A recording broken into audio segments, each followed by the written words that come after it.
So the box is about 30 inches long by 3 7/8 of an inch wide by 2.5 inches deep. Let's get it open. Pretty simple here, just a few flaps and it pops open like that. So in the box came the hardware set. In the hardware set comes the user's manual. There's also a pack of screws and drywall anchors, and there are 2 wall brackets. At first the curtain rod looks like this, but it slides apart.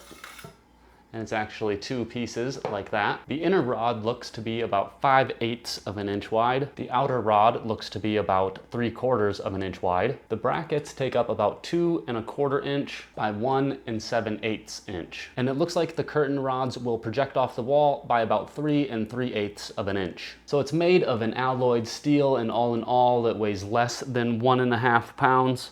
It feels like it has a really smooth finish to it. It's a deep black color that's also kind of shiny. In terms of strength, it's really strong. I don't think I can bend this at all. Let's try the inner smaller pipe. No, that's really strong. That's a good strong metal there. And as you can see here, the brackets will separate from the actual rods. You just have to screw the back on like this.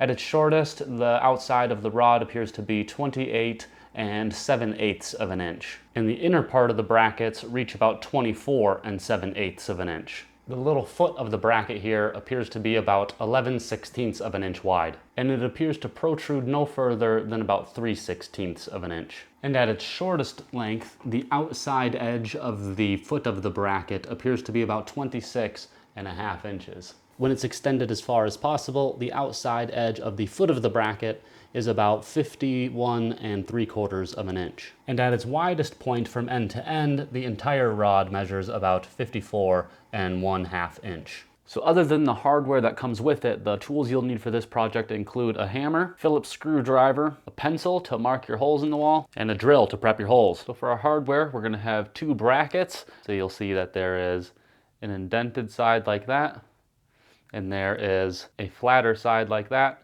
That's the part that will go up against the wall. We get 4 of these drywall anchors, and we get 4 of these screws with a Phillips head. So I know I roughly want it here. I'm no stickler for stuff like that. I'm gonna let it hang where I think I want it. Looks vertical enough, and then mark the other one. Now I'm going to drill these 2 holes. Okay, so I'm pretty sure I got drywall, but I'm going to just put the screw into the wall straight like that and see how well that works out before having to consider using a drywall screw. And I'll do that with both of them. And now what I've done here is just screwed them in just enough to get below this clearance, and that'll give it just a tiny bit of motion, just in case these things won't be lined up at the end. So let's get the other one put up and then put up the bars on them. Okay, the other one's up. So to get this first one on, you just slide this piece on like so. There you go, and it's ready to go. Now let's get the other one on and slide the bars together. So there's basically 2 options for installing it. You can either just slide it out like that and slide it down.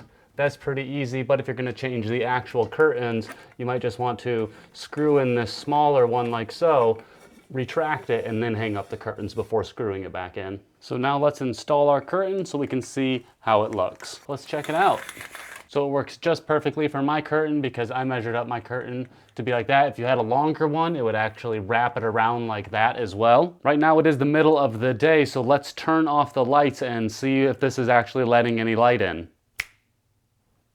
I do have a window open over here, so if there's any light coming in, it's totally that window. I don't see anything up top, I don't see anything on the sides, and I don't see anything down low either. I think this works perfectly. So now that I have it all installed, it does still come 3.5 inches off the wall. It says that it has a maximum weight limit of 22 pounds, and I can tell you that it does feel really solid. Like I'm giving it a good tug here. You can see it has a little bit of give to it right now, but it goes back up, and I feel like I could pull it a lot more and it wouldn't come down. You've seen how easily the brackets separate either by sliding up and down or by just unscrewing. You can simply swap in and out the curtains through either method, depending on what type of curtains you have. And this smooth metal that I talked about lets the curtains slide back and forth really easily. So I think this is going to be good for anyone who wants a really simple installation for a blackout or an insulatory curtain like this one. And if there are any negatives to it, I would just be careful about putting it in a humid environment because I didn't read anything about it being rust resistant.